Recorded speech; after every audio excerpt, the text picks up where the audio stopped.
Before this video starts, if you guys would like to take a look at the background gameplay, I had a teammate who hit the side of the backboard wide open in the corner. Now, I've airballed before. I imagine people have airballed before on 2K23, but I have never, in my 400 plus games played, have ever seen someone actually hit the side of the backboard. Now, before we jump into today's video, because I know everyone is probably thinking that this title is clickbait, but trust me, it is not. If you guys have a TikTok and you guys enjoy watching 2K content, I just made a TikTok. If you guys want to go drop that a follow, I will leave it in the description below, and I would appreciate it a lot. But let's go ahead and let's talk about today's YouTube video, and this is going to be absolutely insane. People are going to feel a certain type of way about this, but I'm actually very, very shocked that this was actually discussed by 2K and especially the 2K head gameplay director. So let's go ahead and let's start off with a couple of questions that were asked on Reddit. And before anyone sits here and says that's not a real Baluba or a real Mike Wang account, I'll go ahead and show you his Reddit profile. Linked is his Twitter, and on here you could see all of the posts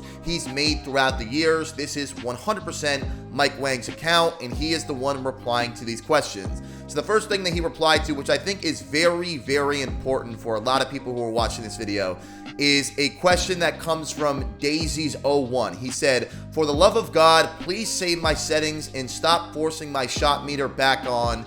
And Mike Wang went ahead and replied to this, and this is what he said. He said, "We're aware of the issue, and it drives me crazy as well. This isn't my team's area, so I don't know the up-to-date minute status, but I do know that the front-end and back-end engineers responsible for the save IO are actively investigating so they can figure out the fix.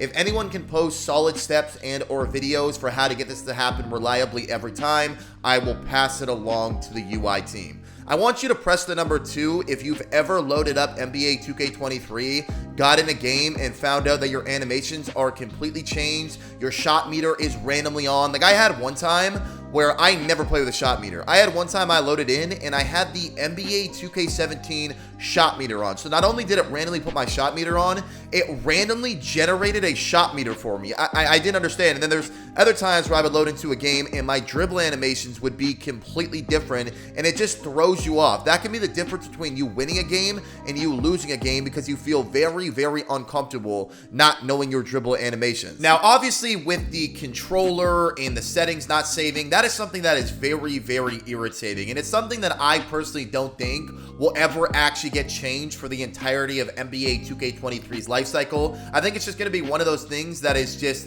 not left in 2K, but something that they're not going to be able to figure out how to fix, and it's just always going to be in NBA 2K23. Now, besides that, there hasn't been crazy amount of issues with NBA 2K23. I know a lot of my comments are people talking about steals. Obviously, I've complained about the paint defense, and I still think that needs to be addressed.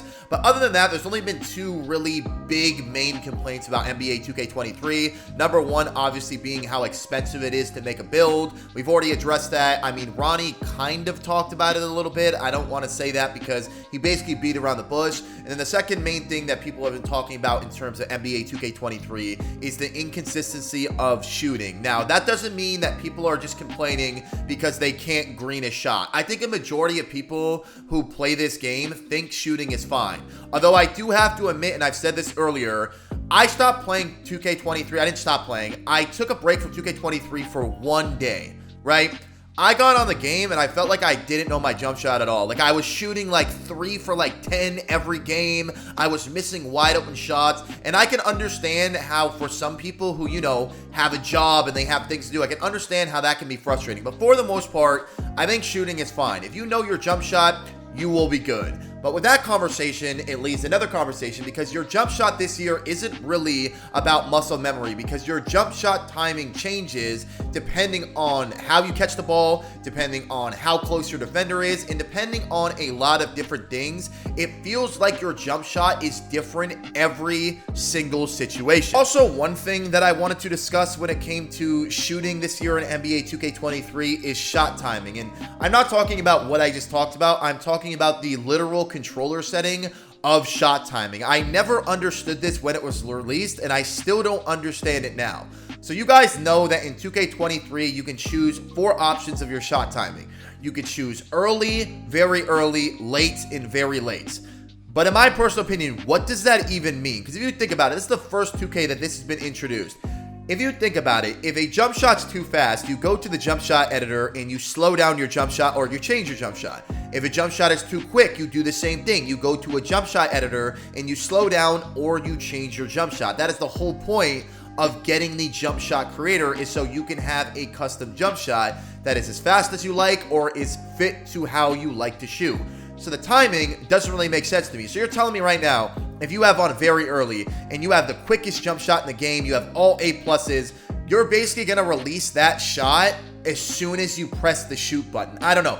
It just doesn't really make too much sense to me. And thankfully, this didn't make sense to a lot of other people, because this was a question that was actually asked on Reddit by the username Red Dead Redemption. He said, so you could change your shot timing to early, very early, late, or very late. So why not just give users an option for perfectly on time? It seems weird to me that you have to choose to release either early or late only. So if you're timing your shot perfectly, you kind of have to make sure you're a little early or late at best. Is it just me who finds that a little bit strange? And then Mike Wang actually responded with a paragraph full of information in regards to this. He said, there was a technical reason to why we had to go with 4 settings instead of 5, which would have included normal. This feature came in very late in the developmental cycle, at which point we were no longer allowed to change our save file format. So we had to get creative and use a doormat setting that wasn't being used. At the end of the day, the names of the 4 options are completely arbitrary, which I believe means random, since we changed how shot timing works compared to previous years anyways. So they might as well have been called 1, 2, 3, and 4, but we just opted for understandable names, even though it was weird that we didn't have a normal option. We were thinking about going with early, normal, late, and very late, but that seemed equally weird. For 2K24, we implemented the feature properly and give you guys 5 options. That is, if we can't get the PGA shot calibration idea implemented that Sandy DFS mentioned, and that's what we originally wanted to do.